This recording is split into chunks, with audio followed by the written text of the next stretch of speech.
Hello दोस्तों, अगर आप हमारे चैनल पर नए हैं तो कृपया चैनल को सब्सक्राइब जरूर करें और वीडियो को अंत तक जरूर देखें। देवरानी बनी सौतन तो मैं समझूंगी कि मेरा जीवन सफल हो गया। प्रिया की बात मानकर सुरेश ऑफिस चला गया। इधर प्रिया ने जानकी की सारी जिम्मेदारी बहुत अच्छे से संभाल ली। सुरेश ऑफिस जाता और प्रिया सारा दिन जानकी की सेवा में लगी रहती। शाम को सुरेश आकर जानकी से खूब सारी बातें करता। जानकी बातें सुनती तो थी मगर उनका जवाब नहीं दे सकती थी। उधर दिन भर प्रिया जानकी की दवाइयों से लेकर उसकी साफ सफाई तक का पूरा ख्याल रखती थी। प्रिया की सेवा और उसका प्यार देखकर जानकी की आंखों से आंसू आ जाते थे और वो मन ही मन सोचने लगी कि कितना गलत सोचती थी मौसी। एक देवरानी से बढ़कर ये तो मेरी छोटी बहन जैसा ख्याल रखती है।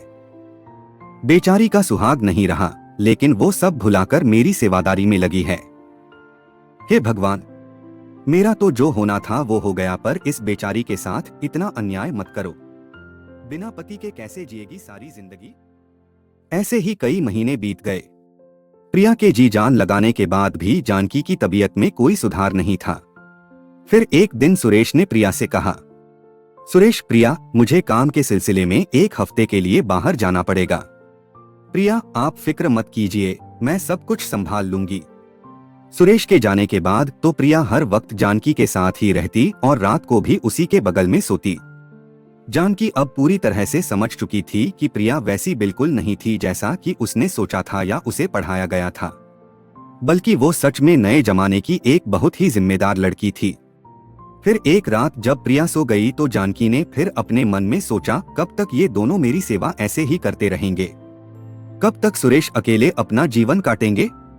कब तक मैं इन दोनों पर ऐसे ही बोझ बनी रहूंगी? यही बातें सोचते सोचते जानकी की भी आंख लग गई। एक हफ्ता बीत गया। सुरेश वापस आया तो आते ही वो जानकी के पास बैठ गया। प्रिया भी सुरेश के लिए पानी लेकर वहां गई। तभी अचानक जानकी के हाथ में हलचल हुई। ये देखकर सुरेश और प्रिया बहुत ही खुश हो गए। वो डॉक्टर को फोन करने ही वाले थे कि उससे पहले ही जानकी का काम पता हुआ हाथ सुरेश की तरफ बढ़ा। सुरेश ने फौरन आगे बढ़कर उसका हाथ थाम लिया और फिर जानकी ने प्रिया को भी आंखों से उसके पास आकर बैठने का इशारा किया। प्रिया भी फौरन जाकर जानकी के पास बैठ गई। प्रिया, अब सब ठीक हो जाएगा। मैं डॉक्टर को अभी फोन करके यहाँ बुलाती हूँ। लेकिन प्रिया वहां से नहीं जा सकी क्योंकि जानकी ने उसका हाथ पकड़ा हुआ था। फिर जानकी ने एक गहरी सांस ली और सुरेश और प्रिया का हाथ एक दूसरे के हाथ में दे दिया। उसकी आंखों में आंसू और होठों पर एक हल्की मुस्कान थी। वो क्या कहना चाहती थी ये सुरेश और प्रिया अच्छे से समझ चुके थे। तब प्रिया ने उससे कहा, प्रिया, आप ये सब मत सोचिए, आप अब ठीक हो जाएंगी। कहते हुए प्रिया जानकी के काफी नजदीक आ गई थी। तो जानकी ने प्रिया के सिर पर हाथ रखा और फिर वो हमेशा के लिए शांत हो गई। 2 साल बाद।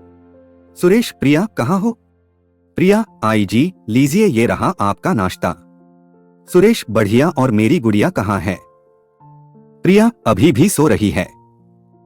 रात भर बस यही रट लगाती रही कि मम्मी प्लीज एक कहानी और। प्रिया की बात सुनकर सुरेश मुस्कुरा दिया और फिर दोनों अपनी बेटी के कमरे में गए। सुरेश, अरे देखो तो जरा, ये परी अभी तक सोकर नहीं उठी। लेकिन अब जब पापा आ गए हैं तो मेरी जानकी को तो उठना होगा ना। जानकी, गुड मॉर्निंग पापा। Good morning mummy. आपको ये कहानी कैसी लगी हमें कमेंट करके जरूर बताएं।